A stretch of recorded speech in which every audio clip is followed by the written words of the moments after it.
Now, to play around with Node.js a little bit, I prepared a brand new project here. It's basically an empty folder which I opened with my IDE, Visual Studio Code.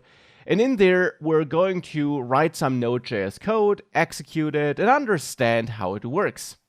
Now, important for that, of course, in case you haven't done so yet, you need to install Node.js. Simply download and install the latest version from nodejs.org. It should automatically pick the right operating system for you. If not, click on Other Downloads to choose one manually. Simply download the latest version there, walk through the installer this gives you, and you can leave all the defaults there, and hence, by the end of the installer, once you went through the entire process, you will have Node.js and another tool, npm, which stands for Node Package Manager, installed on your system. Now let's ignore that npm tool for now, and let's write some Node.js code. For that here, I'll add a new file, app.js. You can name it however you want. And in there, we can write normal JavaScript code. We can, for example, create a constant, username, and then console log that if we want to. Now, important, this here uses next-gen JavaScript syntax. I'm using const and let instead of var. And in general, throughout this course, I will use modern JavaScript syntax, arrow functions, destructuring, spread operator, and much more. So in case you're not really familiar with this modern JavaScript syntax, you should definitely look into some dedicated resources which teach you this modern syntax. For example, my accelerated ES6 JavaScript course, or of course my JavaScript to Complete Guide course, which teaches you everything about JavaScript, including a little introduction to Node.js actually. So we have this basic script here. And if we now save this file, we can execute this with Node.js. For that, let's open the terminal here in this IDE. It's the normal terminal, just integrated into the IDE. And it's already navigated into this folder, which is the convenient thing about it. And there you can run node app.js. The node command is available because you installed Node.js on your system. And then we just type the file name, including the extension, of the file of the JavaScript file we want to execute through Node.js. If you hit enter, I see Max here, and you should see whichever name you entered here as a username, because that is what we do in this script. Now it is noteworthy that if we try to enter alert here, and we execute this, we would actually get an error here. We get an error that alert is not defined. This is the thing I mentioned regarding some APIs not being available. The alert function, which does exist in a browser environment, does not exist in Node.js. And this kind of makes sense because the alert function opens an alert in the browser. Here we have no browser. Node.js has no built-in functionality to open some window on your system. That's not how it works. So that's one of the APIs which we can't use anymore. But no worries, there will be new APIs. For example, we can write to a file. For this, we need to import this file system functionality. If you only worked with browser-side JavaScript and you haven't worked with modern project setups there, which use bundling to combine multiple files, you might not really know the concept of imports and exports in JavaScript.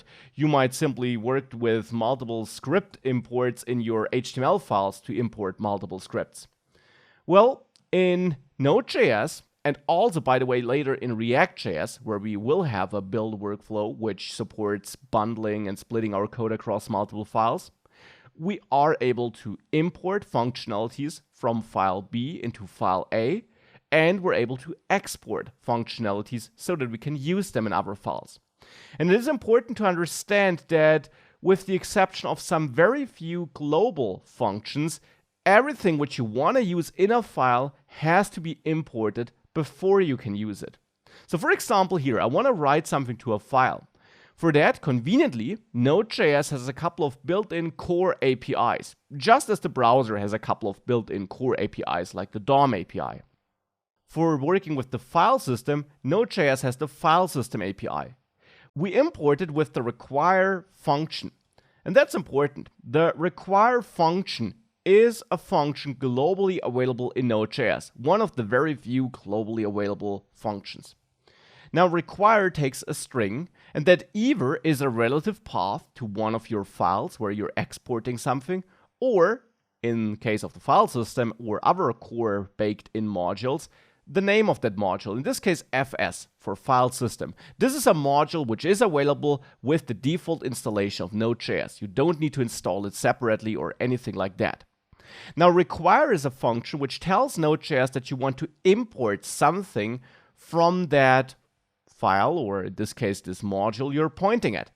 Now that something, that object of functionalities, then is returned by the require function. So we should store it, in this case in a constant which I'll also name fs, though this name here is up to you. You could name this however you want.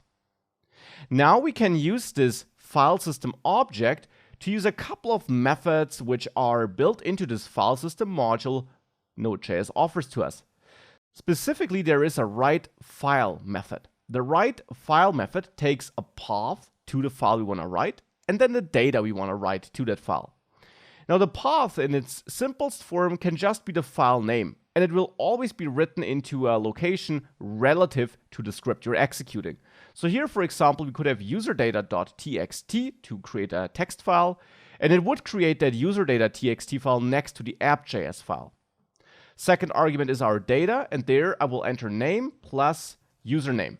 So I'll just write a string as data to that file. Now with that, there is a third argument we have to provide to writeFile, and that's a callback, a function which will be called for you once this operation is done. Because writeFile, like many functionalities built into Node.js, is an asynchronous task, which means it can take a bit longer, especially if you're writing or reading a lot of data. And therefore, Node.js does not block the execution of the other JavaScript code.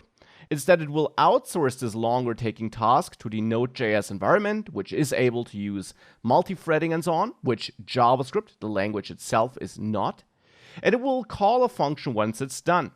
This function will get an error object, which is null if no error occurred, or which is not null if an error did occur. So if error is truthy, we know we have an error. So in this case, I just want to log the error. And otherwise, I'll just log wrote file.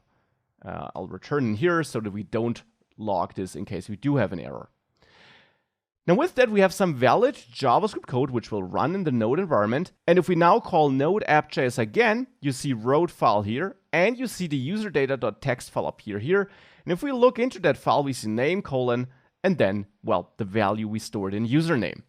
So this is also Node.js code using one of the APIs, which is only available in the Node.js environment and not in the browser environment.